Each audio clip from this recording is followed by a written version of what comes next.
ദൈവനാമത്തിന് മഹത്വമുണ്ടാകട്ടെ. കഥാൽ പ്രിയരെ, ഇന്ന് നമ്മൾ അല്പനിമിഷം ധ്യാനിക്കുന്നത് കൃപാവരങ്ങളിൽ ഒന്നായ ഭാഷാവരത്തെക്കുറിച്ചാണ്. 1 കൊരിന്ത്യർ 12 അധ്യായം നമ്മൾ ധ്യാനിക്കുമ്പോൾ കർത്താവിൻ്റെ വിവിധ കൃപാവരങ്ങളെക്കുറിച്ച് നമുക്ക് കാണാൻ സാധിക്കും. അപ്പോസ്തലനായ വിശുദ്ധ പൗലോസ് കൃപാവരങ്ങളെക്കുറിച്ച് പ്രതിപാദിക്കുമ്പോൾ അതിലൊന്നാണ് ഭാഷാവരം. ഭാഷാവരം ഇന്ന് സഭയിൽ വളരെ ശക്തമായി ഉള്ള ഒന്നാണ്. എന്നാൽ ഇതിന് എതിരെയുള്ള അഭിപ്രായങ്ങളുമുണ്ട്. ചിലർ പറയുന്നു ഇല്ല, അത് ആദിമ സഭയിൽ ഉള്ളതാണ് എന്നൊരു കൂട്ടർ വാദിക്കുന്നു. എന്നാൽ ചിലർ പറയുന്നു അല്ല, ഇന്നും പരിശുദ്ധാത്മാവ് ഭൂമിയിൽ ഉണ്ടെങ്കിൽ ദൈവത്തിൻ്റെ കൃപാവരങ്ങൾ ഇന്നും ഭൂമിയിൽ പ്രതിഫലിക്കണം, ഇന്നും കാണണം. ദൈവവചനത്തിൻ്റെ അടിസ്ഥാനമാക്കി നമുക്ക് വിചിന്തനം ചെയ്യാം. ഭാഷാവരം എന്താണ് അതിൻ്റെ ഗുണങ്ങൾ, അത് എപ്രകാരം പ്രവർത്തിക്കുന്നു എന്നൊക്കെ നമുക്കൊന്ന് പരിശോധിക്കാം. ഭാഷാവരത്തെക്കുറിച്ച് നമ്മൾ പരിശോധിച്ച് നോക്കുമ്പോൾ ദൈവവചനം വളരെ വ്യക്തമായി 1 കൊരിന്ത്യർ 14 അധ്യായം അതിൻ്റെ 2 വാക്യത്തിൽ ഇപ്രകാരം പറയുന്നു: ഭാഷാവരമുള്ളവൻ മനുഷ്യരോടല്ല ദൈവത്തോടാണ് സംസാരിക്കുന്നത്. അവൻ പറയുന്നത് ആരും ഗ്രഹിക്കുന്നില്ല, അവൻ ആത്മാവിനാൽ പ്രചോദിതനായി രഹസ്യങ്ങളെക്കുറിച്ച് സംസാരിക്കുന്നു. ഇതെല്ലാവർക്കും തർക്കമില്ലാത്ത ഒരു വിഷയമാണ്. ഭാഷാവരം എന്താണ്? ദൈവത്തോട് സംസാരിക്കുന്ന ലാംഗ്വേജ്. 2, അത് ആർക്കും ഗ്രഹിക്കാൻ സാധിക്കത്തില്ല. അതിൻ്റെ അർത്ഥം ദൈവത്തിന് മാത്രം ഗ്രഹിക്കാൻ സാധിക്കുന്ന ഒന്നാണ്. 3, ദൈവിക രഹസ്യങ്ങളെക്കുറിച്ച് സംസാരിക്കുക. അപ്പോൾ ഭാഷാവരം എന്താണെന്ന് പറഞ്ഞാൽ ദൈവത്തിന് മാത്രം മനസ്സിലാകുന്ന ഒരു പേഴ്സണൽ ലാംഗ്വേജ്. അത് മറ്റാർക്കും ഗ്രഹിക്കാൻ സാധിക്കത്തില്ല.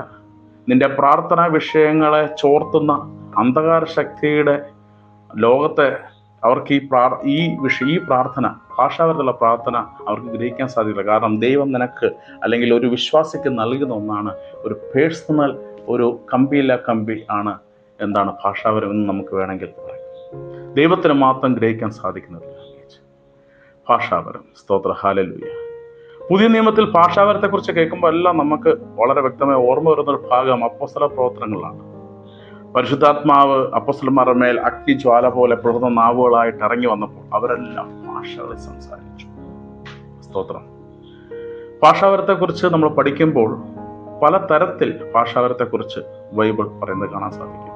നമ്മൾ അതിലേക്ക് പോകുന്നതിന് മുമ്പ് ഭാഷാവരത്തെക്കുറിച്ച് പഴയ നിയമത്തിൽ എന്തെങ്കിലും പറഞ്ഞിട്ടുണ്ട് നമുക്കൊന്ന് പരിശോധിച്ച് നോക്കാം. യെശയ്യാ പ്രവചനം 28:11. മിടുക്കന്മാരുടെ അധരങ്ങൾ കൊണ്ടും അന്യഭാഷക്കാരുടെ നാവ് കൊണ്ടും കർത്താവ് ഈ ജനത്തോട് സംസാരിക്കും. Strange lips and with an alien tongue lord will speak to this people. Alien tongue, അന്യഭാഷയിലൂടെ, അന്യഭാഷക്കാരുടെ നാവ് കൊണ്ട് കർത്താവ് ജനത്തോട് സംസാരിക്കും. വേറെ ഭാഷയിലും ദൈവം സംസാരിക്കുമെന്ന് യെശയ്യാ പ്രവചനത്തിൽ കാണാൻ സാധിക്കും. യെശയ്യാ പ്രവചനം മാത്രമാണ് പഴയ നിയമത്തിൽ പറയുന്നത്. വീണ്ടും നമുക്ക് നോക്കാം. ജോയൽ പ്രവചനം 2 അധ്യായം അതിൻ്റെ 28 വാക്യം നമുക്കൊന്ന് പരിശോധിച്ച് നോക്കാം. ജോയൽ പ്രവചനം 2:28 ഇപ്രകാരം പറയുകയാണ്: അന്ന് ഇങ്ങനെ സംഭവിക്കും, എല്ലാവരുടെ മേൽ എൻ്റെ ആത്മാവിനെ ഞാൻ വർഷിക്കും. നിങ്ങളുടെ പുത്രന്മാരും പുത്രിമാരും പ്രവചിക്കും, നിങ്ങളുടെ വൃദ്ധന്മാർ സ്വപ്നങ്ങൾ കാണും, യുവാക്കൾക്ക് ദർശനങ്ങൾ ഉണ്ടാവും. ആ നാളുകളിൽ എൻ്റെ ദാസന്മാരുടെയും ദാസിമാരുടെയും മേൽ എൻ്റെ ആത്മാവിനെ ഞാൻ വർഷിക്കും. യുവാക്കന്മാരും യുവതികളും പ്രവചിക്കും, ദർശനങ്ങൾ കാണും. പരിശുദ്ധാത്മാവ് ഒരു വ്യക്തിയുടെ മേൽ ഇറങ്ങി വരുമ്പോൾ അവർ പ്രവചനങ്ങൾ പറയും. നമ്മൾ വിചാരിക്കും പ്രൊഫസി മാത്രമല്ല, പരിശുദ്ധാത്മാവിന്റെ ഹോളി സ്പിരിറ്റ് നൽകുന്ന വരങ്ങൾ അവരുടെ മേൽ ഇറങ്ങി വരുമെന്ന് ഇവിടെ പറയുകയാണ്. അപ്പോൾ ആ വരങ്ങളിൽ ഒന്നാണ് പ്രവചനങ്ങൾ, ഭാഷാ പ്രവചനങ്ങൾ, ഇതെല്ലാം അത് ഇൻക്ലൂഡ്. സ്തോത്ര, ഹല്ലേലൂയ. യേശുവേ ആരാധന. പുതിയ നിയമ പുസ്തകങ്ങളിലേക്ക് പോകുമ്പോൾ സുവിശേഷത്തിൽ ഇതിനെപ്പറ്റി എന്താണ് സംസാരിക്കുന്നത്? മർക്കോസിന്റെ സുവിശേഷം, വിശുദ്ധ മർക്കോസിന്റെ സുവിശേഷം 16 അധ്യായം അതിൻ്റെ 17 വാക്യം നമ്മൾ ധ്യാനിക്കുമ്പോൾ, വിശ്വസിക്കുന്നവരുടെ കൂടെ, മർക്കോസ് 16:17, വിശ്വസിക്കുന്നവരുടെ കൂടെ ഈ അടയാളങ്ങൾ ഉണ്ടായിരിക്കും. എൻ്റെ നാമത്തിൽ പിശാചുകളെ ബഹിഷ്കരിക്കും, പുതിയ ഭാഷകളിൽ സംസാരിക്കുമെന്ന് മർക്കോസിന്റെ ലേഖനം പറയണം. വിശ്വസിക്കുന്നവരുടെ കൂടെ അടയാളങ്ങളാണ് ഇത്. വിശ്വസിക്കുന്നവരുടെ കൂടെ ഉള്ള അടയാളമാണ്. ദൈവത്തിന്റെ ആത്മാവ് ലഭിച്ചവർക്കുള്ള അടയാളമാണ്. പുതിയ ഭാഷകളിൽ അവർ സംസാരിക്കും. സ്തോത്ര, ഹല്ലേലൂയ.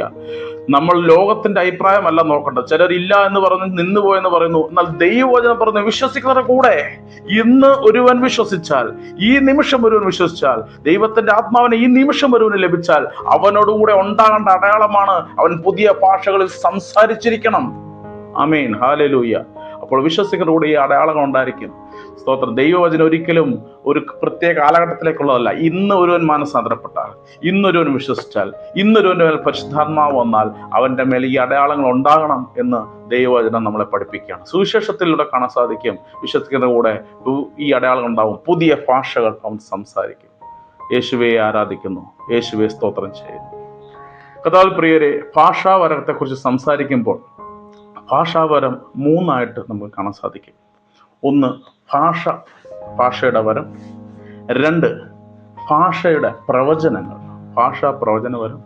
മൂന്ന്, ഭാഷണവരം. ഇത് മൂന്നായിട്ട് നമുക്ക് ബൈബിളിൽ കാണാൻ സാധിക്കും.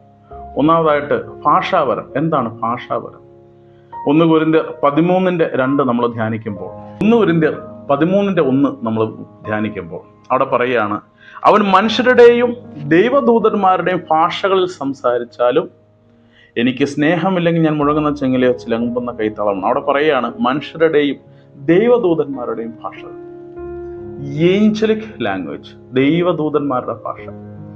ഭാഷാവരത്തിന് വിവിധ സ്റ്റേജിൽ നമുക്ക് കൃപാവരങ്ങൾ നമുക്ക് ലഭിക്കുമ്പോൾ ആദ്യമായിട്ട് നമ്മൾ വെളിപ്പെടുന്നത് ഇതുപോലുള്ള ദൈവത്തോട് സംസാരിക്കുന്ന ഭാഷകളാണ്.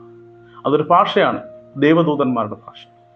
ചിലപ്പോൾ സ്വരങ്ങളായിരിക്കാം, ഇങ്ങനെ സ്വരങ്ങൾ ഒക്കെ ആയിരിക്കാം, ചില വൈബ്രേഷൻസ് ആയിരിക്കാം, എന്തു തന്നെ ആയിക്കോട്ടെ, ദൈവദൂതന്മാരുടെ ഭാഷകൾ.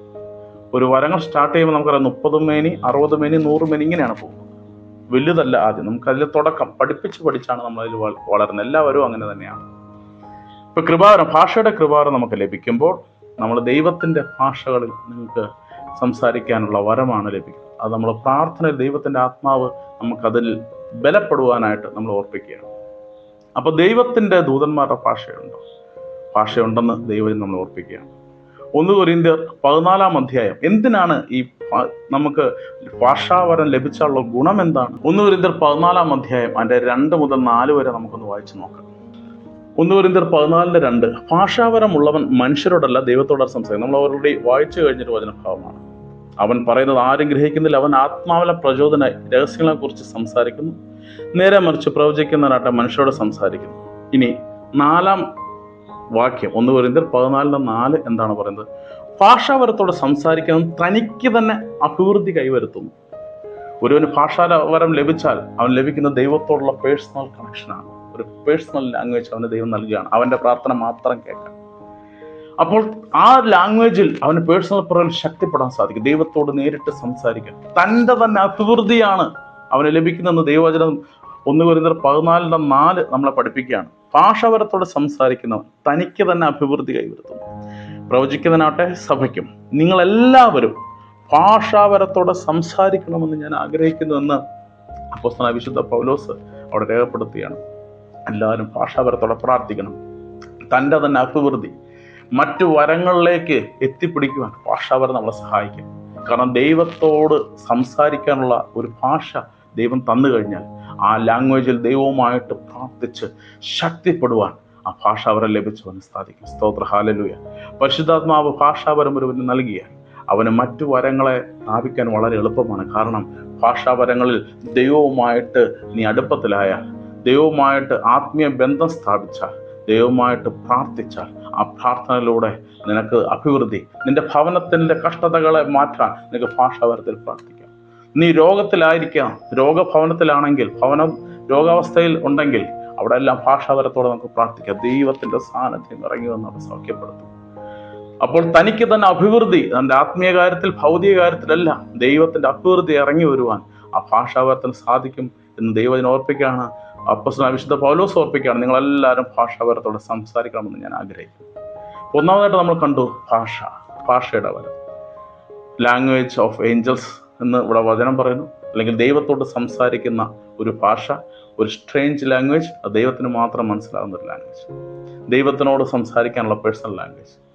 രണ്ടാമതായിട്ട് ഭാഷാവരത്തിൻ്റെ മറ്റ് ഒരു തലമാണ് പ്രൊഫറ്റിക് ആയിട്ടുള്ള ഭാഷാവരം, പ്രവചനാത്മകമായ ഭാഷാവരം. അതിനകത്ത് പ്രവചനത്തിൽ ഉള്ള ഭാഷാ പ്രവചനമുണ്ട്. ആ ഭാഷാ പ്രവചനം ട്രാൻസ്ലേറ്റ് ചെയ്യാനുള്ള ഇൻ്റർപ്രിറ്റേഷൻ വരവും അവിടെ വിശുദ്ധ പൗലോസ് പ്രതിപാദിക്കുന്നതായിട്ട് കാണാൻ സാധിക്കും. അപ്പോൾ ഭാഷയുടെ രണ്ടാമത്തെ തലമാണ് ഭാഷാ പ്രവചനം. എന്താണ് ഭാഷാ പ്രവചനം? 1 കൊരിന്ത്യർ 14:5 നമുക്കത് കാണാൻ സാധിക്കും. നിങ്ങൾ പ്രവചിക്കുന്നെങ്കിൽ അത് കൂടുതൽ ഉത്തമം. ഭാഷാവരമുള്ളവന്റെ വാക്കുകൾ സഭയുടെ ഉത്കർഷത്തിന് ഉതകും വിധം ആരെങ്കിലും വ്യാഖ്യാനിക്കുന്നില്ലെങ്കിൽ പ്രവചിക്കുന്നതിനാണ് അവനേക്കാൾ വലിയവൻ. എന്നാൽ ഭാഷാവരത്തോടെ ഒരുവൻ സംസാരിക്കുന്നെങ്കിൽ ഭാഷ പ്രവചനമുണ്ട്, അതിൻ്റെ ഇൻ്റർപ്രിട്ടേഷൻ വരമുള്ളെങ്കിൽ ദൈവം ഒരുവനിലൂടെ സംസാരിക്കുന്ന ഈ ഭാഷയുടെ മെസ്സേജ് ഇൻ്റർപ്രിട്ടേഷൻ വരമുള്ളവൻ അത് ട്രാൻസ്ലേറ്റ് ചെയ്ത് ദൈവസഭയോട് സംസാരിക്കണം. അപ്പോൾ ഭാഷ ദൈവത്തോട് സംസാരിക്കുന്നതുകൊണ്ട് ദൈവം സംസാരിക്കുന്ന മെസ്സേജുകൾ ഉണ്ട്. ദൈവം ഇങ്ങോട്ട് ഭാഷയെ സംസാരിക്കും. അപ്പോൾ മാൻ ടു ഗോഡ് ഉണ്ട്, ഗോഡ് ടു മാൻ ഉണ്ട് ഭാഷാവരത്തിൽ. അതാണ് ഭാഷാ പ്രവചനം, ഭാഷയുടെ ഇൻ്റർപ്രിട്ടേഷൻ. ദൈവം സംസാരിക്കും. ഫോറിൻ ലാംഗ്വേജിൽ അല്ലെങ്കിൽ ദൈവിക ഭാഷയിൽ ദൈവം സംസാരിക്കുന്നു. പറയുന്നവൻ അതെന്താണെന്ന് ഗ്രഹിക്കത്തില്ല. അവനിലൂടെ ഭാഷ വരുന്നു. ഭാഷാ വിവർത്തനമുള്ളവൻ, ആ വരമുള്ളവൻ, ആ ഇൻ്റർപ്രിട്ടേഷൻ വരമുള്ളവൻ, ആ ദൈവം സംസാരിക്കുന്ന ലാംഗ്വേജ് ഇൻ്റർപ്രറ്റ് ചെയ്ത് സഭയോട് സംസാരിക്കട്ടെ. ഭാഷാ പ്രവചനമുണ്ടെന്ന് ഇതിനകത്ത് പറയാം. വീണ്ടുമുണ്ട് അതിൻ്റെ അടുത്ത തലം ഭാഷണവരം. എന്താണ് ഭാഷണവരം? അത് നമുക്ക് അപ്പോസ്തല പ്രവർത്തനം 2-ാം അധ്യായത്തിൽ നമുക്കുള്ള വളരെ വ്യക്തമായിട്ട് കാണാൻ സാധിക്കും. അപ്പോസ്തല പ്രവർത്തനം 2-ാം അധ്യായത്തിന്റെ 4-ാം വാക്യം. അവരെല്ലാവരും പരിശുദ്ധാത്മാവിൽ നിറഞ്ഞു, ആത്മാവ് കൊടുത്ത ഭാഷണവരം. അതെന്താ ഭാഷണവരം? ഭാഷണവരം അനുസരിച്ച് വിവിധ ഭാഷകളിൽ സംസാരിക്കാൻ തുടങ്ങി. അടുത്ത തലമാണ് ഭാഷണവരം. നമ്മൾ ആദ്യം പഠിച്ച ഭാഷാവരം, പിന്നെ പഠിച്ച ഭാഷാ പ്രവചനവരം, മൂന്നാമത് പഠിക്കുകയാണ് ഭാഷണവരം. ഭാഷണവരത്തിൻ്റെ പ്രത്യേകത എന്ത് നമുക്ക് പഠിക്കാം. അപ്പോസ്തല പ്രവർത്തനം 2:11 നമ്മൾ വരുമ്പോൾ അത് വളരെ കൃത്യമായിട്ട് നമുക്ക് മനസ്സിലാവും. കൃത്യരും അറേബ്യരുമായ നാമല്ല ദൈവത്തിൻ്റെ അത്ഭുത പ്രവൃത്തികൾ അവർ വിവരിക്കുന്നത് നമ്മുടെ മാതൃഭാഷയിൽ കേൾക്കുന്നല്ലോ. ഭാഷണവരത്തിൻ്റെ പ്രത്യേകതയാണ്. അവർ ദൈവത്തിൻ്റെ ഭാഷണവരത്തിൽ പ്രാർത്ഥിക്കുന്നു. കേൾക്കുന്നവർക്ക് അവരവരുടെ ലാംഗ്വേജിൽ. എത്ര ആൾക്കാർ അവിടെയുണ്ട്? ഫ്രിജിയ, പാംഫീലിയ, ഈജിപ്റ്റ്, കിറേന, ലിബിയ പ്രദേശങ്ങളിൽ, റോമയിലുള്ളവർ, യഹൂദ മതം സ്വീകരിച്ച മറ്റ് ആൾക്കാർ, കൃത്യര്, അറേബ്യരെല്ലാവരും ദൈവത്തിൻ്റെ പ്രവൃത്തികൾ അവർ വിവരിക്കുന്നത് അവരവരുടെ ലാംഗ്വേജിൽ. ഈ ദേശക്കാരെല്ലാം അവരവരുടെ ദേശത്തിൽ അവരവരുടെ ലാംഗ്വേജിൽ കേൾക്കണം. ഭാഷണവരം. അവർ പറയുന്നത് ഭാഷാവരം, കേൾക്കുന്നവർക്ക് കേൾക്കുന്നത് അവരവരുടെ മദർ ടങ്ങിൽ. ഇതാണ് ഭാഷണവരം. അപ്പോസ്തലന്മാരിലൂടെ വിവിധ രാജ്യങ്ങളിലേക്ക് പോയ അപ്പോസ്തലന്മാർ, നമുക്കറിയാം ഇന്ത്യയിലൊക്കെ സെന്റ് തോമസ് വന്നു. അവരുടെ കൈവശം ഉണ്ടായിരുന്ന വരം എന്താണ്? ഭാഷണവരത്തിലൂടെ. ഒരുപക്ഷെ അവരുടെ ഇവിടുത്തെ ഈ ലാംഗ്വേജിൽ, വിവിധ ലാംഗ്വേജ് സംസാരിക്കുന്ന ദേശത്ത് അവർ ദൈവത്തെ പ്രീച്ച് ചെയ്യുന്ന ഭാഷണവരത്തെ പ്രീച്ച് ചെയ്യുമ്പോൾ ദേശക്കാരെല്ലാം അവരവരുടെ മദർ ടങ്ങിൽ അത് കേൾക്കും. ഭാഷണവരം. അപ്പോൾ ഭാഷാവരം പല തരത്തിലുള്ളതാണ് എന്ന് നമുക്ക് കാണാൻ സാധിക്കും. അത് ഭാഷയുടെ വരമുണ്ട്, ഭാഷാ പ്രവചനമുണ്ട്, ഭാഷണവരമുണ്ട്. അപ്പോസ്തല പ്രവർത്തനങ്ങൾ അതിൻ്റെ 19-ാം അധ്യായം 6-ാം വാക്യം നമുക്കൊന്ന് വായിക്കാം. അപ്പോസ്തല പ്രവർത്തനം 19-ാം അധ്യായം അതിൻ്റെ 6-ാം വാക്യം. പൗലോസ് അവരുടെ മേൽ കൈകൾ വെച്ചപ്പോൾ പരിശുദ്ധാത്മാവ് അവരുടെ മേൽ വന്നു. അവർ അന്യഭാഷകളിൽ സംസാരിക്കുകയും പ്രവചിക്കുകയും ചെയ്തു. അന്യഭാഷകൾ സംസാരിച്ചു, അന്യഭാഷയിൽ പ്രവചിച്ചു. അന്യഭാഷയിലുള്ള സംസാരമുണ്ട്, അന്യഭാഷയുള്ള പ്രവചനവുമുണ്ടെന്ന് വളരെ വ്യക്തമായ അപ്പോസ്തല പ്രവർത്തനം 19:6 നമ്മളെ പഠിപ്പിച്ചു തരികയാണ്. സ്തോത്ര, ഹല്ലേലൂയ. ഭാഷാവരം പല രീതിയിലാണ്. സ്തോത്രം ചെയ്യാം. അത് ദൈവത്തോട് സംസാരിക്കുന്ന ഭാഷാവരമുണ്ട്, ദൈവം സംസാരിക്കുന്ന പ്രവചനത്തിൻ്റെ പ്രൊഫറ്റിക് ഭാഷാവരങ്ങളുണ്ട്, അതിൻ്റെ ഇൻ്റർപ്രിട്ടേഷൻ ലാംഗ്വേജിൻ്റെ വരമുണ്ട്, അതിൻ്റെ ഇൻ്റർപ്രിട്ടേഷൻ ലാംഗ്വേജിൻ്റെ വരമുണ്ട്. അതുപോലെ തന്നെ ഭാഷണവരം. ദൈവത്തിൻ്റെ ആത്മാവ് ഒരു ലാംഗ്വേജ് പറയുന്നു, കേൾക്കുന്നവർ അവരവരുടെ മാതൃഭാഷയിൽ കേൾക്കുന്ന ഭാഷാവരം. ഇങ്ങനെ ഭാഷാവരം പലതരത്തിൽ നമുക്ക് കാണാൻ സാധിക്കും. താല്പര്യം ശ്രദ്ധിക്കേണ്ട ഒരു കാര്യം ഇതാണ്. ദൈവം നൽകുന്ന, ദൈവത്തിൻ്റെ ആത്മാവ് നൽകുന്നതാണ് കൃപാവരം. എന്നാൽ ഈ കൃപാവരങ്ങൾ നമ്മൾ ലഭിച്ച ഒരു വ്യക്തി കർത്താവിൻ്റെ പ്രിൻസിപ്പിൾ ലംഘിച്ച് വീണ്ടും പാപജീവിതത്തിലേക്കോ തിന്മയിലേക്കോ പോയാൽ നിന്റെ വരങ്ങൾ ഉറങ്ങിപ്പോവുകയോ നിന്റെ വരങ്ങൾ അന്ധകാര ശക്തി മുതലെടുക്കുകയോ ചെയ്യും. ഇങ്ങനെ സംഭവിച്ചാൽ അത് തിന്മയ്ക്കായിട്ട് പിന്നീട് അത് തിന്മയുടെ ഭാഗമായിട്ട് മാറിയിട്ട് വരും. ഭാഷാവരം പറയുമ്പോൾ പലപ്പോഴും ഞങ്ങളുടെ ആത്മീയ പിതാക്കന്മാരുടെ ഗൈഡൻസ് അതിനകത്ത് വളരെ അത്യാവശ്യമാണ്. ഭാഷാവരം മാത്രമല്ല, എന്ത് വരമാണെങ്കിലും നിങ്ങളുടെയൊക്കെ ആത്മീയ പിതാക്കന്മാർ എപ്പോഴും ഉപദേശിക്കുമ്പോൾ ഭാഷാവരം അവർ കേട്ട് അവരത് ഗ്രഹിച്ച് അത് ദൈവത്തിൽ നിന്നുള്ളതാണെന്ന് മനസ്സിലാക്കിയിട്ട് മാത്രമേ അപ്രൂവ് ചെയ്യത്തുള്ളൂ. പലപ്പോഴും ഈ ലാംഗ്വേജിനെ പറ്റിയുള്ള കുറ്റപ്പെടുത്തൽ വരുമ്പോൾ പലരും പറയുന്നത് കോപ്പിയടി ലാംഗ്വേജ് അല്ലേ, ഇന്ന ആൾ പറയുന്ന പോലെ അല്ലേ, ഒരു സഭയിൽ എല്ലാവർക്കും ഒരേപോലത്തെയാണോ, ഇങ്ങനെയൊക്കെ പറയാറുണ്ട്. ഇവിടെയാണ് നമ്മൾ ആത്മീയ ദൈവത്തിൻ്റെ അപ്പോസ്തലന്മാരുടെ ഉപദേശത്തിൻ്റെ കീഴിൽ നമ്മൾ പോകുന്നത്. ആത്മീയ ഗുരുക്കന്മാരുടെ ഉപദേശത്തിലും, അല്ലെങ്കിൽ ഇപ്പോൾ ഉദാഹരണം ദർശനപരം ഒക്കെ ഉണ്ടെങ്കിൽ നീ പലതും കാണും. അത് മനസ്സിൻ്റെ ചിന്തയാണോ ദൈവം തരുന്നതാണോ അത് പരിശോധിച്ച് നോക്കി, അത് ആത്മീയ ഗുരുക്കന്മാരിലൂടെ സീനിയേഴ്സ് എൽഡേഴ്സ് ഉപദേശകന്മാരുടെ സീനിയേഴ്സിൻ്റെ ഉപദേശത്തിൽ, ഗുരുക്കന്മാരുടെ ഉപദേശത്തിൽ നിന്റെ കൃപാവരങ്ങളെ പരിശോധിച്ച് അത് ദൈവത്തിൻ്റെ ആണോ അതോ ഡെമൺ അധികാരപ്പെടുത്തിയതാണോ എന്ന് തിരിച്ചറിയേണ്ടത് വളരെ അത്യാവശ്യമാണെന്ന് ഓർക്കുന്നത്. കാരണം ഇതേ പ്രവർത്തനങ്ങൾ അന്ധകാര ശക്തിയും ചെയ്യും. അതുകൊണ്ട് നമ്മുടെ ഭാഷാവരങ്ങൾ, ചിലരുണ്ട് ഭാഷാവരം കിട്ടിക്കഴിഞ്ഞാൽ വലിയ ആളായി, അങ്ങനെയല്ല. നിന്റെ ഭാഷാവരങ്ങൾ ആത്മീയ ഉത്കർഷത്തിന്, ദൈവനാമത്തിൻ്റെ മഹത്വത്തിനായിട്ട് അത് ഉപയോഗിക്കട്ടെ. സഭയുടെ അഭിവൃദ്ധിക്ക് വേണ്ടി ദൈവത്തിൻ്റെ ഭാഷാപ്രവചനം നീ ഉപയോഗപ്പെടുത്തട്ടെ. ദൈവവചനത്തിൽ ബലപ്പെടുവാൻ നീ ആ ഭാഷാവരത്തെ ഉപയോഗിക്കട്ടെ. ദൈവത്തിൻ്റെ ആത്മാവ് ബലപ്പെടുത്തട്ടെ എന്ന് പ്രാർത്ഥിക്കുന്നു. ഇതിനെപ്പറ്റി പലരും വീഡിയോ കാണുന്നവരായാലും പലരും പറയാറുണ്ട്, ഇല്ല ഇതൊക്കെ നിന്ന് പോയോ, ഇതൊന്നും ഇല്ല, ഇതൊക്കെ നിങ്ങളുടെ ചിന്തകളാണ്, ഇങ്ങനെയുള്ളവരോട് പറയുകയാണ്. നിങ്ങൾക്ക് ലഭിച്ചിട്ടില്ല എങ്കിൽ, നിങ്ങൾക്ക് ഇതിനെപ്പറ്റി അറിവില്ല എങ്കിൽ, അതിനെ അറിവില്ലാത്തതിന് ഇല്ല എന്ന് പറഞ്ഞ് സ്ഥാപിക്കലല്ല, അതിനെ മനസ്സിലാക്കാൻ ശ്രമിക്കുക. അനേക തെളിവുകൾ നമുക്ക് തരുവാൻ സാധിക്കും.